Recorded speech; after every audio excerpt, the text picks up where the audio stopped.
All right, now, welcome to the final chapter of this story right here. The truth about to come out, and trust me, it's nasty. We talking about a king, not just any king, a drug lord, feared, respected, untouchable, power in his hands, ego bigger than the whole damn city. But guess what? That power, that pride, that empire he built, it ain't the police that brought him down. It wasn't the streets either. It was his own right-hand man, Rashif, yeah.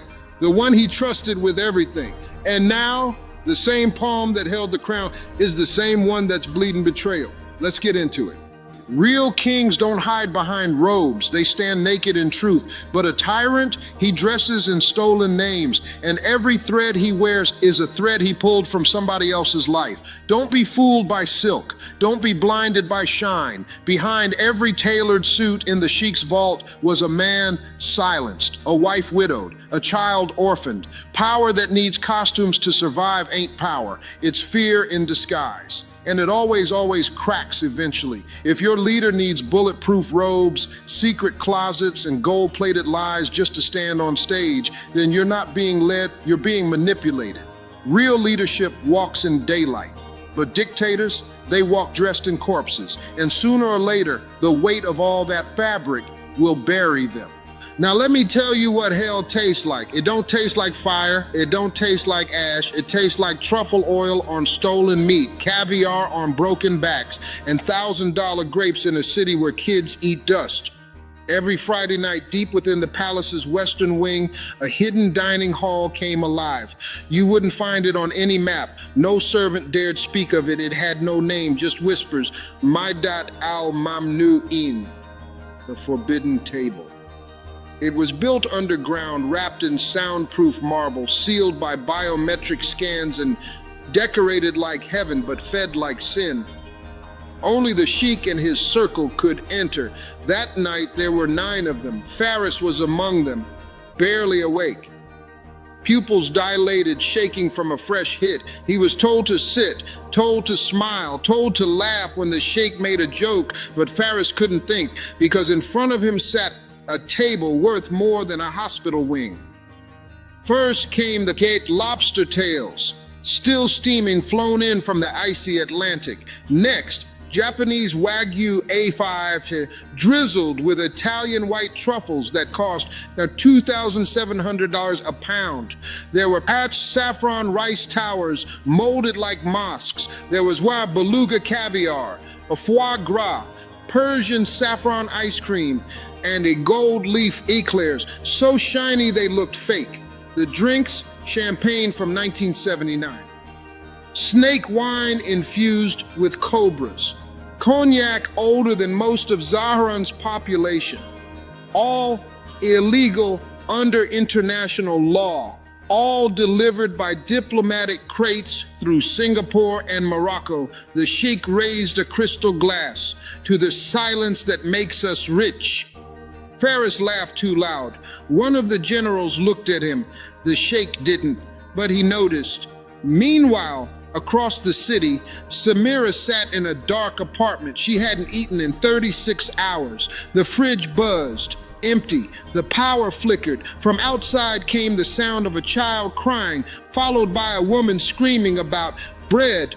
Samira looked at the bruises on her arm, then at the small envelope Rafi gave her. Inside, a bus ticket, a photo of a checkpoint, and a note.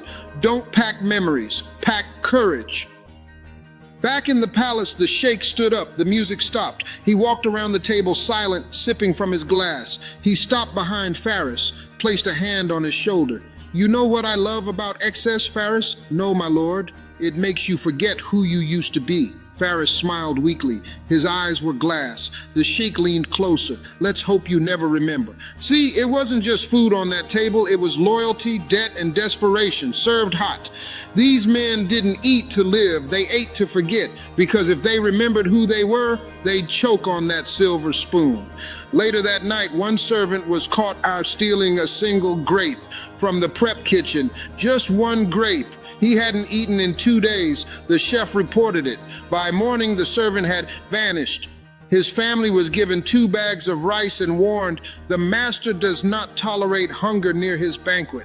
The next morning, Faris woke up in his bathroom, face down, nose bleeding. He didn't remember the feast, only the taste of blood and honey.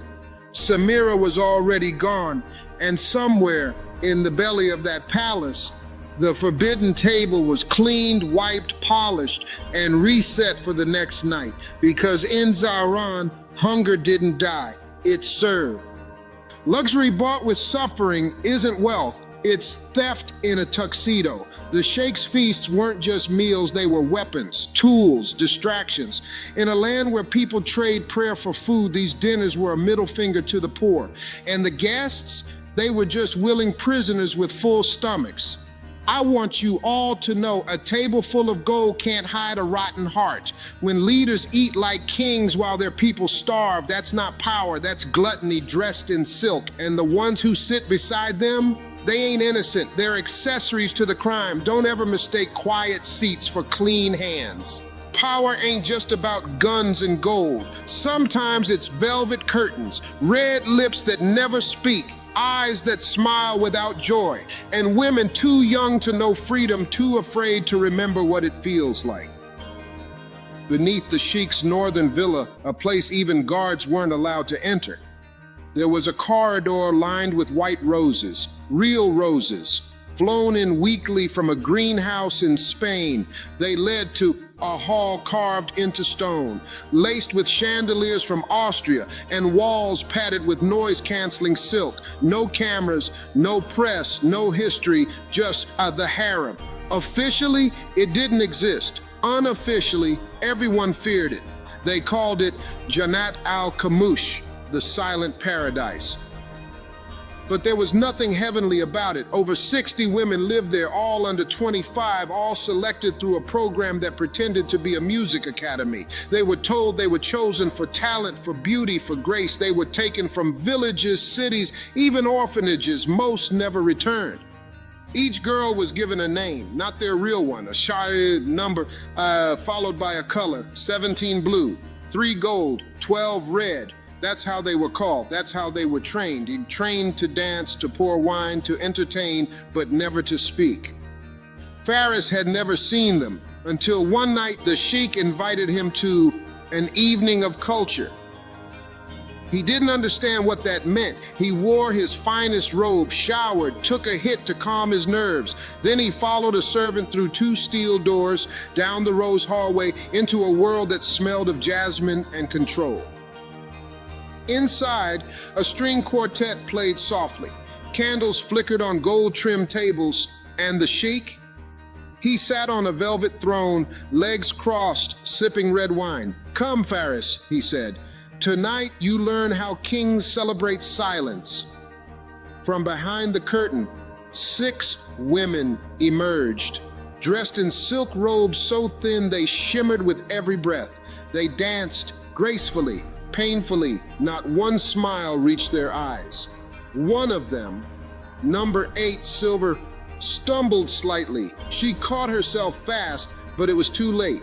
The sheikh snapped his fingers. 2 guards stepped in. She was dragged away. Faris looked down. He didn't ask. Nobody did. See that? That's the cost of a missed step. These girls weren't wives, they weren't dancers, they were trophies in a dictator's cabinet, pretty, controlled, replaceable.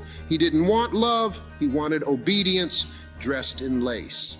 Later that night, the sheikh approached one of the women, not to flirt, not to touch, but to test. He whispered something in her ear, something vile. She didn't blink, she just bowed her head. He turned to Faris. "You see that? That's discipline, that's beauty." Faris nodded, his stomach twisting. And when he left that night, the silence followed him home. He couldn't eat, he couldn't sleep, he couldn't unsee it. Meanwhile, Samira had reached the border. It was a dangerous checkpoint, corrupt, brutal, ruthless. She wore a scarf low on her face, carried a forged ID, and whispered a prayer. The officer looked at her papers, he paused, then waved her through. She didn't cry, she just walked straight into the desert, straight toward freedom. But Faris, he was trapped in velvet, and every night that passed, he felt more like them. A number with no voice. They call it a harem, but really it's a prison for the beautiful. built on silence, maintained by fear. Ain't nothing royal about it. It's slavery, soaked in perfume. When women are stripped of their names, their choices, and their voices, don't call it tradition. Call it what it is, control. This harem wasn't a home, it was a cage, and every dance was a cry for help disguised as art. Nobody heard it, but that don't mean it wasn't screaming. Before I continue, let me ask you something. What's colder than betrayal? Well, family betrayal. See, when a stranger stabs you, it hurts, but when it's blood, that wound never heals. It festers. And in Zahran, that's exactly how a kingdom started bleeding. The sheikh had a brother, or rather, had. Born 2 years apart, raised together. Same tutors, same palace, same silk pillows. His name was Imran. He was quiet, sharp, loyal to a fault, but he was loved by the people, too loved, too charismatic, too pure, and in a regime built on fear, purity is a threat. When their father died, the elders expected Imran to lead, but the younger brother, the sheikh, struck first. Within 2 weeks, Imran was reassigned. They said he was heading a trade mission abroad, but insiders whispered he's been buried with his smile still on. Fast forward 2 years, a chemical lab explosion rocked the capital, killed 3 scientists, injured 9 workers. The report said it was a gas leak, but the sheikh knew better. He found a note under his pillow that night. "You buried the wrong brother. I'm not in the ground. I'm in your walls, Imran." That's when paranoia became religion, and the palace turned into a battlefield with gold floors. The sheikh ordered full sweeps, every tunnel, every vault. Servants were interrogated, phones were burned. 2 guards were executed for looking nervous. No one was safe. And still, more letters came. "Your throne is made of bones. You eat like a king, but you're hunted like prey." The handwriting was the same, elegant, personal. In private meetings, the sheikh stopped drinking from open cups. His meals were tested twice. He refused to sleep in the same room more than once. He even faked a heart attack to lure out the mole. It didn't work, but something else did. One day, the sheikh found a USB drive slipped under his teacup. Inside, a video, grainy, black and white, but unmistakable. Imran, alive, standing beside a map of Zahran, pointing at targets, planning something. Now imagine this, you wear the crown, but every step you take, you wonder if your brother's shadow is behind you. That night, Faris was summoned. The sheikh paced barefoot, manic, mumbling. He looked at Faris, sweat pouring down his face. "You used to be loyal," he growled. "Can I still trust you?" Faris didn't answer. He couldn't. Not because he didn't know the answer, but because he did. He wasn't loyal anymore, not to the sheikh, not after the harem, not after the forbidden table, and definitely not after what Samira had suffered.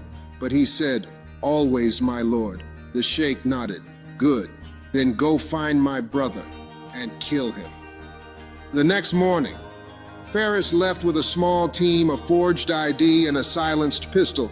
But as the desert swallowed the city behind him, he pulled out a photo from his pocket, not of the sheikh, not of Imran, but of Samira. Let me tell you something about power. It don't come from a throne. It don't come from robes or rituals. It comes from knowing who you are and what you'll no longer kill for.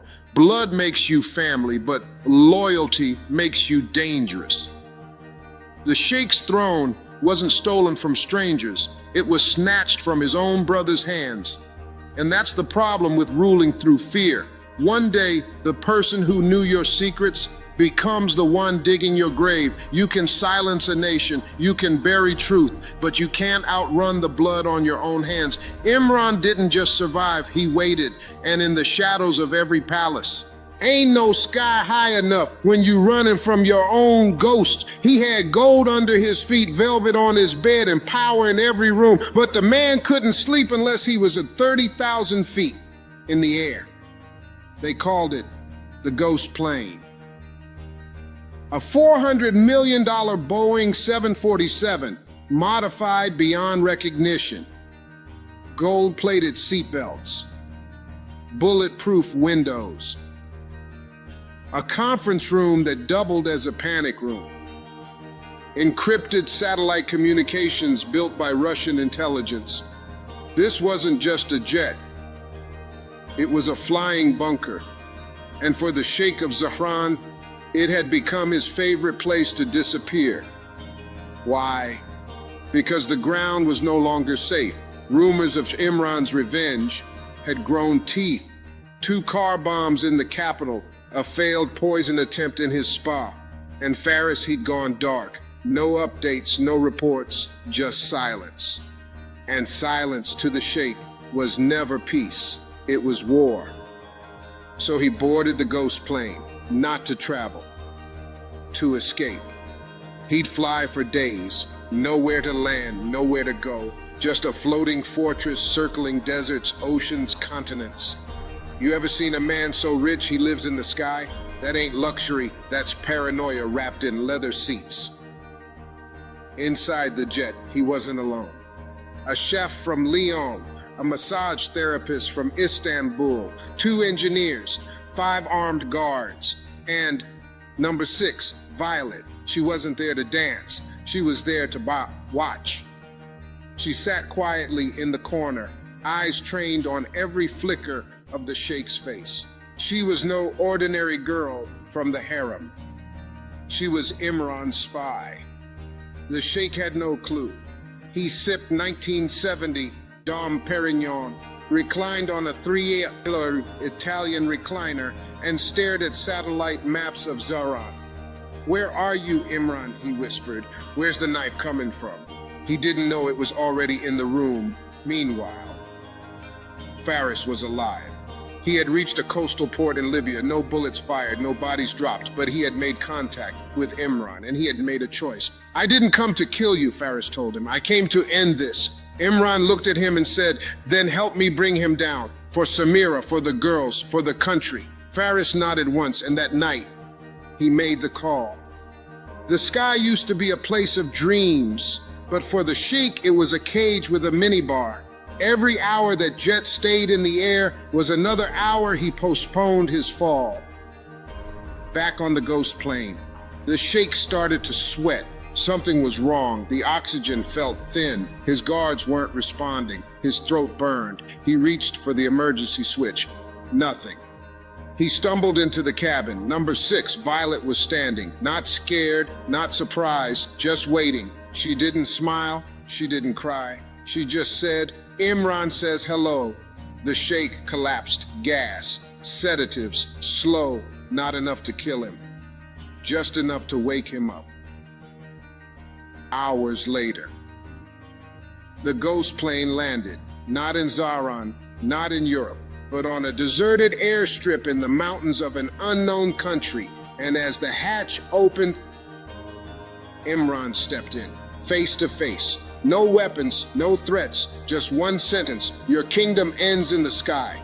Power won't protect you when your own shadow turns against you. The Sheikh ran to the clouds thinking altitude equals safety, but pain don't care how high you fly. Truth don't need a runway.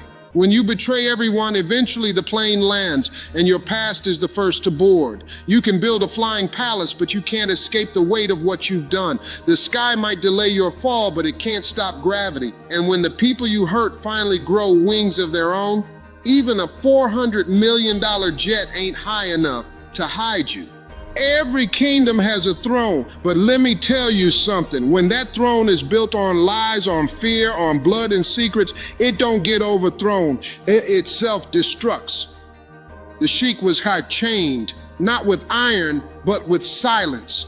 He sat in a stone chamber carved into a mountain. No gold, no velvet, no wine, no bodyguards, just Imran.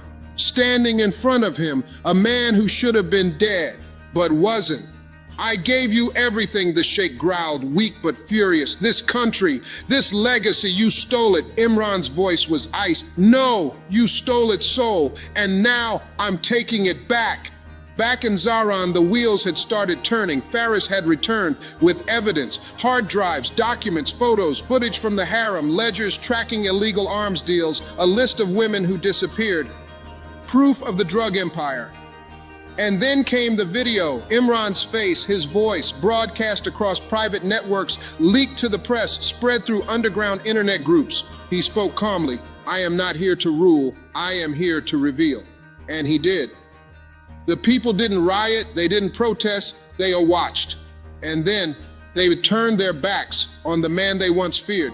The sheikh's name was Shul Scrubbed from walls. His statue in Al Maraba Square, pulled down by children. No fire, no rage, just rejection. See, dictators always fear fire, but what kills them ain't fire, it's cold silence. In the mountain chamber, Imran didn't shoot him, didn't hang him, didn't even threaten him. He walked away and sealed the door behind him, left the sheikh in the dark with nothing but memories and echoes.